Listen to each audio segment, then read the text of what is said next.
Hello, everyone. I hope you're having a fantastic day today. This is Juan Castillo, a marketing lead at DNAVerse, and this is our podcast series. As you know, DNAVerse is the first NFT collection individually customized with real DNA and the beginning of the bio-metaverse. It is an ambitious roadmap of utility built on NFT, blockchain, and the metaverse.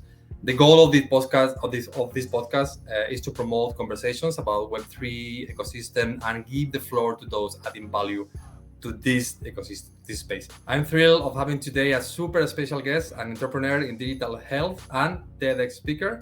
She holds a double degree in pharmaceutical science and management, and during her PhD, she specialized in the application of blockchain technology in the healthcare industry. The co-founder of 23 Consulting, a firm based in Paris, and the place to hear about tech trends in healthcare. Super active in social media and a podcaster at MedShake Studio. Her name is Anca Petre. Welcome to DNAVerse. How are you? Thank you for having me. I'm great. How about you? Fantastic. Thanks for being with us. It's a pleasure. Your profile is just basically fitting our project, fitting what our audience is interested of hearing all the time. So I think it's going to be a great conversation with you. You will be adding tremendous value to the healthcare space and the Web3 space. As we all know, we are really active in this area. I'm really excited for this conversation. Thank you for that. So let's not waste some more time. Do you want to tell us a bit about yourself? I've been introducing you. Maybe you want to add something about that, but I will be more interested in knowing about your journey. How did you end up in Web3 blockchain, and how did you end up founding your own company to support the healthcare in the Web3? Absolutely. First thing is that I've been in this space for the past 5 years. So I'm a veteran of the blockchain space in healthcare. When I started back in 2015, 2016, it was something that no one had heard of in healthcare. It was very new. The very few people that heard about it knew about it from cryptocurrency and Bitcoin at that stage. So I was studying pharmacy back then, and I did so for 6 years. So my background is very much in healthcare and science. But because I wasn't too much into pharmacy back then during my studies, I started looking for other topics outside of pharmacy that would spark my interest. And one of those topics was digital. I thought it was absolutely amazing how fast digital health can bring solutions to patients, whereas traditional chemistry and biotechnologies take 10 or 15 years to provide solutions. So I thought that was fascinating. So that's when I got into digital health. And back then I had a professor who talked to me about blockchain. It was something that I had never heard of. And he was telling me how it's going to change the world and how it's going to revolutionize finance and potentially healthcare. And he challenged me to go look for the applications of blockchain in healthcare. And that's what I did. I started looking it up on the internet. And back then you probably had 1 or 2 articles, tops, about blockchain in healthcare. It was really new for everyone. So what I did is that I started looking into blockchain in finance, because that was all there was out there. And I looked at some of the concepts in finance and I thought, okay, how do I link this to what I'm studying in pharmacy? And how can we use this fintech technology in healthcare? So that's how it started. And as I discovered things and learned about this topic, I also wrote about it, because I thought if I'm asking these questions, maybe some other people out there are also asking the same questions. And so I started sharing on social media everything that I found. And this is how it all started. And then it grew bigger and bigger to the massive topic that we know today. So you started opening gates and doors and say, okay, what is behind this door? Oh, this is a solution. Oh, I can apply this to my head. Did you start kind of combining fields and expertise and say, okay, I think everything together could be the future of what I'm doing or what I'm my interest in on, right? Like, okay, this technology is going to change the world, as you say, and somebody introduced you into the topic and you just by yourself were digging down the rabbit hole, right? Sorry. Yeah, that's exactly what happened. And I remember that back then, everyone was using a term to talk about blockchain, which was the trust machine. Everyone was telling how blockchain is going to create mathematical trust. And coming from an industry which is desperately lacking trust, the pharmaceutical industry, I thought that's interesting, because if we cannot create human trust in the pharmaceutical industry, maybe we can create some kind of mathematical trust. That was a very naive approach, but that's what got me into this space. I thought, okay, this is something that is worth investigating and worth learning about. You might never know, it could change the way that we approach the pharmaceutical industry. Long story short, it didn't change the way we approach the pharmaceutical industry, but at least it's one of the tools that we can rely on to create more trust in everything that comes out of this industry. Absolutely, and trust is everything, right? Especially when you're talking about healthcare, medical, pharmaceutical. Right. It's a really important topic. So everything took you to create your own company. You are the founder of 23 Consulting, and tell us more about it. What do you do there? Do you provide some solution to clients, B2C, or it's more like a communication portal? At 23 Consulting, what we do is that we look at all the latest tech trends that we have out there, tech trends that people don't really understand, that have weird names and very opaque ways of functioning, things like blockchain and Web3. And we try to take these trends and see how we can use it in healthcare, what makes sense for the healthcare industry. So this is what I did with blockchain 5 to 6 years ago, when I was looking into a technology that had, at first glance, nothing to do with healthcare, yet we were able to build the healthcare use cases. And this is what we've been doing ever since. It's what are some of the latest tech trends in healthcare. I must admit that we do have a strong focus on Web3 just because of personal interest as well. Yeah. And so we try to look at these technologies and have a very, excuse the term, but bullshit-free approach. To asking what are the use cases, how is this going to impact the industry, the stakeholders, the patients in a real way, and not just fantasizing about the future of healthcare, but really how do we use this? Yeah, absolutely. I think it's something that maybe in the past, maybe 10, 15 years ago, we already realized that we need this, or we need this sort of solution, but the technology was not there yet, right? And now we are connecting dots and say, okay, we have Web3, we have NFTs, we have blockchain, a smart contract. We can start building up on top of this system, and then start giving this sort of real, I would say, trust in the system of what we're doing. Not only trust, but people can be transparent. And you call it BS, it could be more like decentralized, so everybody can have access to what we're doing and be transparent. I think that's one of the key of Web3, right? To be open and collaborative, and everybody can see what you're doing. So obviously, by your words, you think that blockchain is the future of healthcare, right? About the possibilities out there, it's just as much as your imagination can fit. It's just there's a technology able to build whatever you feel like. What do you think in Web3 is going to have a greater impact on healthcare system? It could be smart contract, could be NFT, could be a combination of everything. What do you think is going to be like the key breakthrough in the first thing, addressing what you said about blockchain? I'm not sure I believe that blockchain is the future of healthcare. What I do believe is that blockchain is a great foundation technology that we can rely upon to build a more transparent and more reliable healthcare system, especially when it comes to ensuring the integrity of the data that we use. When you think about it, the healthcare industry and the healthcare system in general is so much based on data. If you take data away from the healthcare system, your healthcare system will collapse in a matter of seconds. Just because when you meet a patient, you collect data. The financial and administrative functioning of the health system is based on data. Research is based on data. Putting out drugs is based on data. Everything is based on data. And so knowing that we have a technology which ensures that this data keeps its integrity, I think that is just crucial, because we cannot rely on falsified or mistake data, things that are not reliable, because the decisions that we make based on this data are life and death decisions in healthcare. So we need to make sure that this data is reliable. And I think this is where blockchain comes in, and this is where it's really powerful, is that it allows us to have this foundation of reliable data on which we can build and that we can use in healthcare. So that is... Sorry. I thought you were finished. Sorry. Yeah, go ahead. No, so you think that the blockchain is the foundation of the data behind, I would say, every industry, right? Applied to healthcare as well.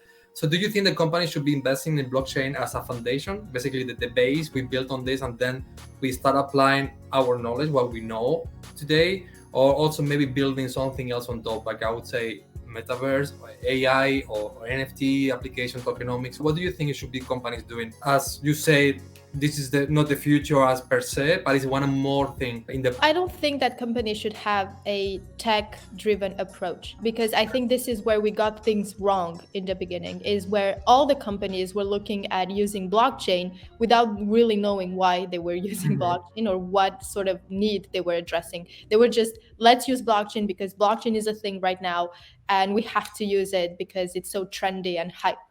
And I think this is the wrong approach. I think that if you are to use blockchain, you need to be convinced yourself that you're addressing a need in terms of transparency, trust, and integrity.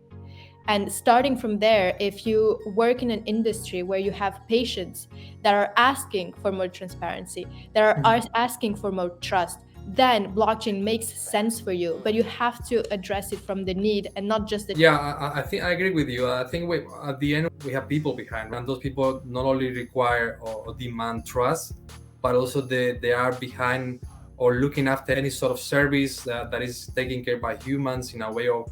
It's not all about technology and how safe the data is, but it's also about the service itself, right? And how we can convey this interaction of services and conversations in a different way. As you say, I don't think blockchain is something that the company should be fully in. Maybe they can adapt it to the need, but at the end of the day, there are pros and cons, right? And every new technology has an adoption curve, and they will be helping with some problems, but maybe there will be certain areas that we do this change, because maybe, as you say, the data is fantastic, but maybe for the human interaction or the platform or something else, it's more difficult to migrate. What do you think are the pros and cons if, for example, today the healthcare industry say, okay, let's apply blockchain to the data, fantastic.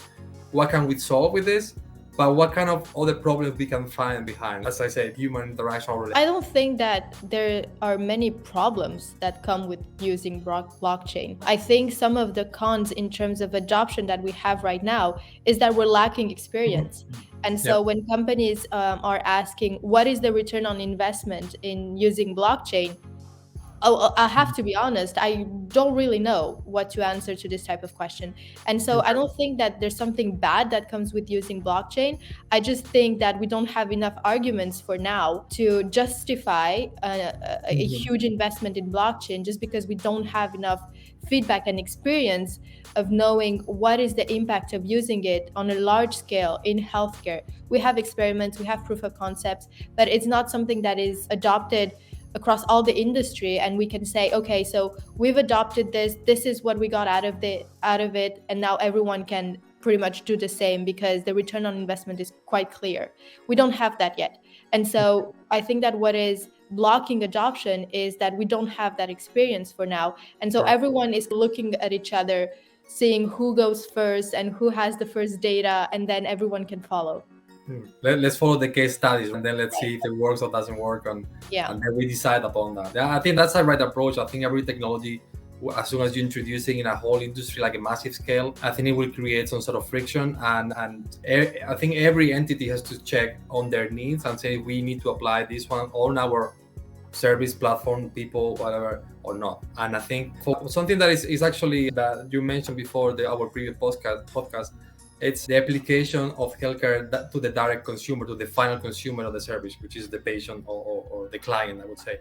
So beside the data and joining a service of healthcare that is really reliable, and you just trust this service because the data is safe and the data has been really verified, that has been on the blockchain, and this is not hackable, and so on and so on. What do you think is the final experience that as a user is gonna be enjoying? As I say, it could be the metaverse, could be the application of the data, it could be maybe the service interaction directly with the doctor. What do you think is going to be the final consumer seeing through, whether it's now or maybe in 10 years? What do you think is this final value for the final customer? Right. First of all, I think that the conversation is obviously, as you're pointing out, not limited to blockchain. As I said, blockchain is one technology, but I think that it works with things like NFTs and things like smart contracts and things like the metaverse, which is a universe where all this will come together. And all of this is under sort of the umbrella term that is the Web3. So if we project ourselves into this kind of world where we have all this big bits and pieces working together, what I see happening is, First of all, I don't think that a virtual experience, a meta health experience, will in any way, shape, or form replace the current experience that we have with healthcare, right? Because healthcare is very much also based on real human interaction, the capacity of a doctor to feel and touch and interact with the patient in real life. And that, I believe, will not change. So when we talk about, I'll just call it meta health to make it shorter. I think that what we need to talk about is what are the new experiences we can imagine for this new way of delivering healthcare. And I think that you had Imidis on the podcast. I think what they're doing is absolutely great because they are sort of proving that we can invent something new inside the metaverse, which is a whole healthcare city pretty much, where a patient can access services that are not available in real life. Patients can, first of all, meet with other patients from across the world that are suffering from similar things and share experience, which you would say is something that we also have today. But I think for anyone who has stepped foot into the metaverse at least once, they can easily understand how facilitated it is and how much easier and all the barriers that we don't have in the metaverse when it comes to interacting with other people and sharing stories and sharing experience and connecting with one another, things that are really hard to do in real life but that we can do in this sort of virtual alternative that we have. So I think that patient communities will be a huge thing inside the metaverse just because of how easy it is to interact with one another. Then we can also look at the way that doctors will interact with patients. And I think this is also something that will be impacted. If we think of telemedicine today, which is just me and a doctor, each one behind a screen, we can easily imagine sort of a new generation of telemedicine, of an improved generation of telemedicine, where you can connect to any doctor across the world in a hospital, virtual hospital setting. And you can have consultations that have nothing to do with what you can do today just behind the screen, where you can move in that space, where you can interact with the doctor. We've seen all these gloves that are also appearing where you can feel and touch and do things. Gloves, yeah. Exactly. And so I think that this is just a tiny bit of what we will be able to do in a virtual space as soon as we can create all this environment and also all the tools that allow us to interact with that environment, because I think this is what's going to be really important. Yeah, I think the technology is not quite there. We are still developing these sort of tools and mechanism to interact with the reality and the virtual reality.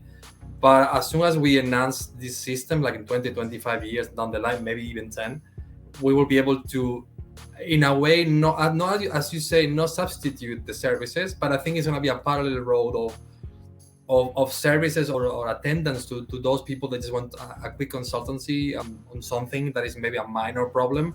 So you could also unload the problem of the hospital, which is sometimes you are overburdened with patients during a pandemic, as we know throughout the last 2 years. Every service not essential was suspended, but still those people need attendance, right? And consult with. I think they could be, as you said, as Imedis is building something as a parallel, amazing option that has been creating this from scratch and offer this to people. I think that the customization of your own service is, for me, what is key here. You could have your own profile. Everybody around the world could have this. You could just jump into a metaverse. I think the concept metaverse is quite confusing because we imagine putting VR goggles and just playing in an interactive way.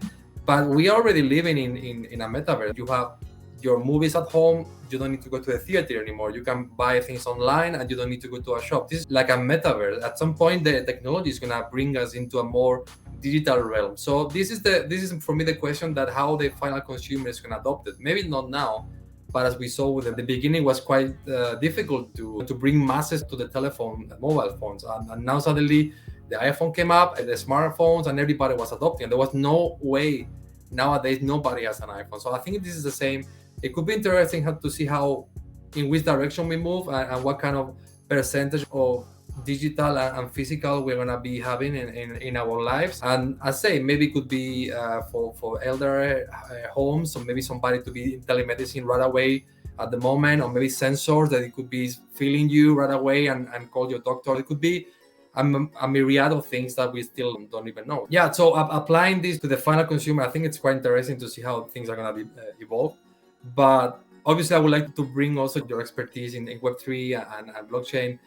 What about NFTs? How the NFTs are going to be maybe affecting the healthcare well, and not always in a positive or negative way, maybe something like a bonus on top. I'm telling you this because I live in Germany, and Germany, my healthcare provider, they give me that you can collect stamps, and you get discounts, you get free, I would say, physiotherapy consultancy if you do XYZ services just to keep you health and check up.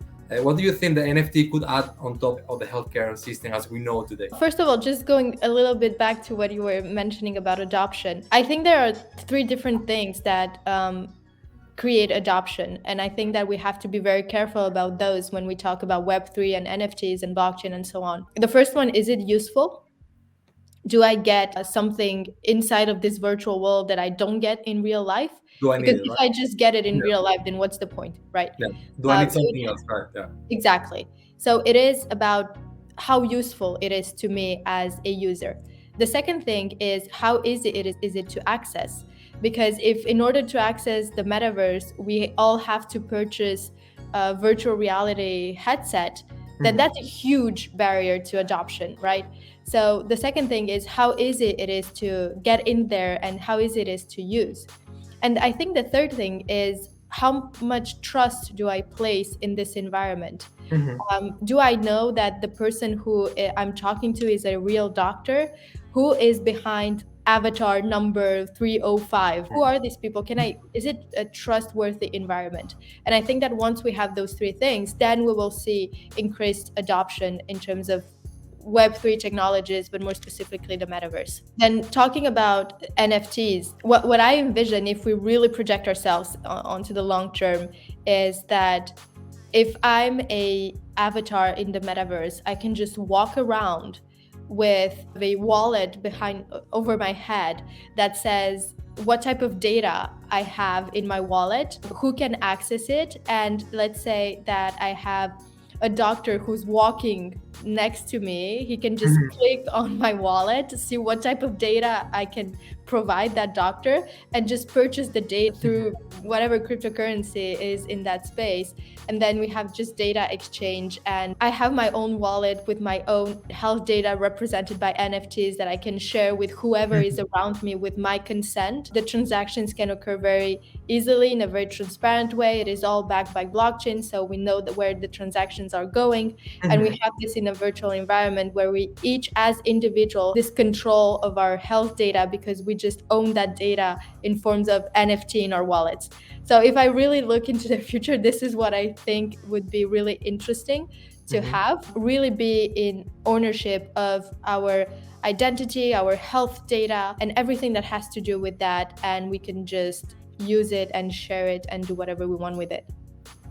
Absolutely, I agree with your 3 points of adoption. I think it's quite interesting to see how first the needs are there. Second, if it's something useful, and then it's like technology is gonna break this barrier of entry, right? We're talking about virtual VR goggles right now. I don't know the price, but maybe eventually in the future it would be the economy of scale of producing this gonna reduce the price as much as we know today, telephones or TV. So maybe it could be really affordable. Even governments giving this away for free for the whole population to enjoy some virtual reality. You never know how the adoption is going to be, but I think you're right. I think that's many variables to consider here. And around NFTs, yeah, exactly. I like to play video games, not as much as I would like to because of lack of time and family. But once you start having avatars with wearables, with attributes, with content, with data, you can start trading these right away or even lending for staking, getting a credit or some sort of tokens in exchange of your data for an amount of time for research. You can just play with those as much as you want. And I think that's fantastic because it will create this sort of market with things that are yours that you always had yourself, but you never could use in a way, which is something that it takes me to what we're doing to our company, to DNAVerse. We have your DNA. You can analyze it. You can have it as an NFT and then do something with it. Create a business behind for your own self, create your own income. And it's curious that you mentioned the human verification because it's something that we want to do. You want to interact with people. You want to interact with a real doctor. You don't, or if you don't know, at least you want to know that the person or the what you are interacting with, it's a person or it's an AI. I think it's quite interesting because let's not forget that we're humans and the social interaction. It's important, not only because it will give you trust to talk to somebody that has a real studies and real feelings just to see through how you are right now. Imagine that you have a disease and an AI doctor is telling you straight facts right away without considering your feelings, how you could react to those bad news. And then you say, okay, it was a real doctor or it was a AI. If it was a doctor, bad news, that person must be not so nice. But maybe if it's an AI, you say, okay, I want to change that. I don't want avatars in my profile. I want to have real people behind. How do we do this? And that's our motivation, right? We create these NFTs based on your DNA. We open this, as we call it, biometaverse, and we geneticize any NFT so people know, okay, there's a people behind, there's a person, they have feelings. How do you see what we are doing in comparison to what we know today about technology, healthcare? What I believe is that what you guys are doing is crucial for the next sort of steps in healthcare. What we see happening is that we see patients that are more and more concerned with the way their health data is being used. Depending on which country we're talking about, patients want A, to have more control, B, to also be included in the value generation. So that means being rewarded or incentivized financially to share their data. And the third thing is that they want to know how this data is going to be. And I believe that what you guys are doing is exactly in this line of thought, where you allow patients to be more in control over their health data. Here we're talking about genetic data, which is perhaps the most sensitive data we have in healthcare, because all the other data we can just anonymize, but genetic data is complicated to do that. So that is the first thing, is that you are completely in this line of thought where patients have more control over their data. And then what I think is also interesting is that you pave the way for a bunch of other applications that will require to guarantee the identity of who we're talking to. I think this can also be done through things like decentralized identity and credentials that we can have verified by the blockchain. We can use as NFTs and things like that. But I believe that it all paves the way to this new health Web3 scenario where patients are much more in control and much more involved also in the way that they're receiving care and how they go about their health. Which is something that is not really happening today, where data and value is very much centralized in a couple of different players and is not controlled by the patient. I totally agree. And the motivation for us to not only decentralize the data is basically not to touch it. We have ethical concerns on how companies are using the big data right now in any industry. And this is the motivation of say, okay, we don't touch this. It's anonymized. Once you get your DNA sample, you can choose what to do with it. You can also lend it to this company to use it commercially, but you have the option. By default, this is not going to be you, this is yours. And I think Web3 is what is allowing people, right? Or allowing companies like us to say, okay, we want to do something. We don't need your data. We just need a wallet, or we don't need that you purchase this product or that product and you can use it. And this is for me the magical thing behind Web3, because many different people and industries to decentralize how we started and how we see the real value behind your data. As you said, the genetics is really, I think, controversial because it's not only private, but it's also biological. It's something that we're talking about, not science fiction anymore. You can clone cells. You can start doing so many things with your genetics that is quite, I would say, dangerous to see, okay, I'm giving my sample, what do I get in return? Fantastic. But then what happens afterwards? And this is why we're doing what we're doing. And not only the value of the data, it's also how we translate this into Web3. Because what we do, we don't store the data on the smart contract. We will offer it as a reward, or people can optionally do it. But we want to visualize this. We want to translate into visualization. And this person, you have this NFT, this is who you are. And then you can apply this to metaverses, to different NFTs, geneticize all the replicated, but in a visualization. We don't want to start thinking, okay, we need your pool to start earning money or to make a business out of it. And this is something that nowadays I think people are not happy with. I'm talking about every industry, not only genetics. So I think the component behind the smart contract is going to be a key part of this development. And maybe just to go into this futuristic idea of what we're doing, or in general, how do you see the AI and the metaverse taking care of? We are talking about possible avatars. How do you think?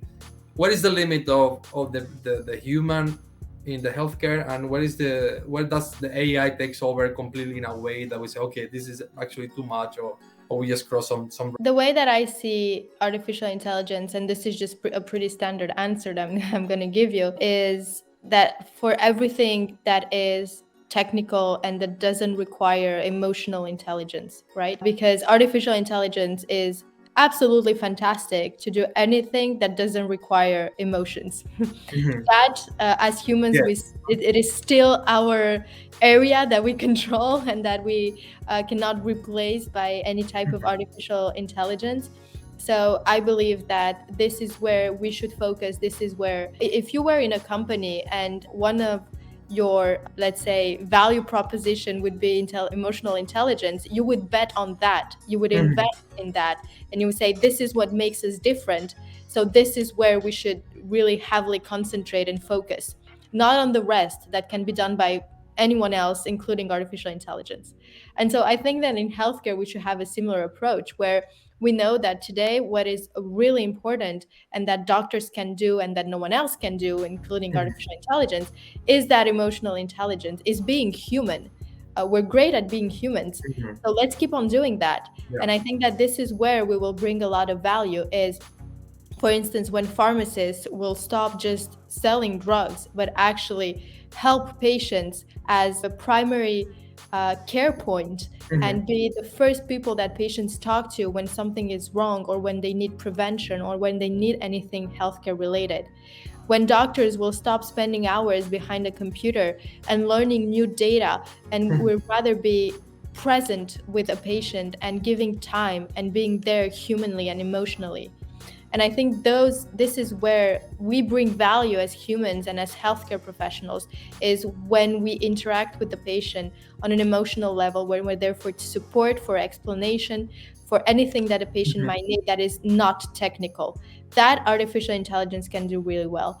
And so in the metaverse, we really have this opportunity to connect with patients and healthcare providers on a level where it's really providing human value, and Mhm. we can leave artificial intelligence provide the data, provide a first-hand diagnosis, interpret images, interpret blood samples and test results and whatnot. And we can really focus on being that middleman Yeah. between the technological aspects that's taken care of by artificial intelligence and the patient that ultimately doesn't need a AI written report and just needs a human explaining and reassuring and being there.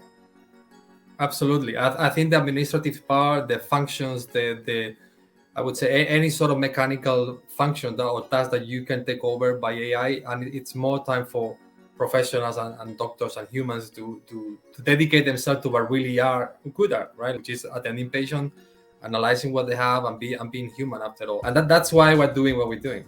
As opposite to as opposed to KYC or biometrics, we don't want to know who you are. We want to know that you are a human, and that's all we need. We don't need to know that you are tall or from this country or your name. We just need to know, okay, this is a real person behind. And this is what you say, it's really important. Let's see the balance, right? Where do we go with this? And certainly technology is going to help us tremendously, but let's see at what point some sort of regulation is going to be needed, so some barriers and limits to say, okay, let's not cross some certain red lines, because then maybe we can have in the future. It has been fantastic being with you today here. Maybe just for the final question for you today, what's the next step for you? You are a TEDx talker or speaker, and you have a podcast, you have a consultancy company in the metaverse and healthcare and blockchain. What's the next step? In the next couple of months, I am actually releasing a book that I've co-authored with a friend and expert in this field, Dr. Lisa Disa-Lichun, and this book is going to be published in the next couple of months. So I'm really excited about that, because we will be talking in this book about the way that patients see digital health and health data. And I think that is the foundation of Web3, is reimagining the way that patients interact with their health system, and especially around their health data. So the book design I wrote is really looking at what are some of the basics of this world and how we can use all that knowledge when building Web3 with all the technologies that we have today. So in the immediate, this is my next step. And then I'm really excited to see all the use cases, all the startups, everything that will happen with Web3, because today it is just a brilliant concept, but we still need those concrete applications and use cases. I know you guys are really leading the way in this field, so I'm really excited to see what's coming next. Fantastic. Sounds terrific. I hope we can have a copy of that book, and good luck with that. It's always good to see people of your profile and talent to write books and putting the knowledge out there. I think it's fantastic, and we are looking forward to read it. Anca, has been a pleasure. I hope you enjoy this podcast as much as I did. Your knowledge and expertise is fantastic, and I hope you can keep growing and as we all do, learning something new every day on the space. And happy to have you back whenever you want. This is your house, so thank you for that. Thank you so much for having me, Juan, and to the whole DNAVerse team. Thank you so much. I appreciate for that, and please give her a follow. We will have the social media handles here. She will be happy to connect with you in social media, and for us as well. Please give us a follow on Twitter, LinkedIn, join our Discord. This podcast is coming out always on YouTube and other networks. Please look, and happy to have you back next episode. And have a good day, and see you next time. Thank you, Anca. Bye-bye. Thank you. Bye.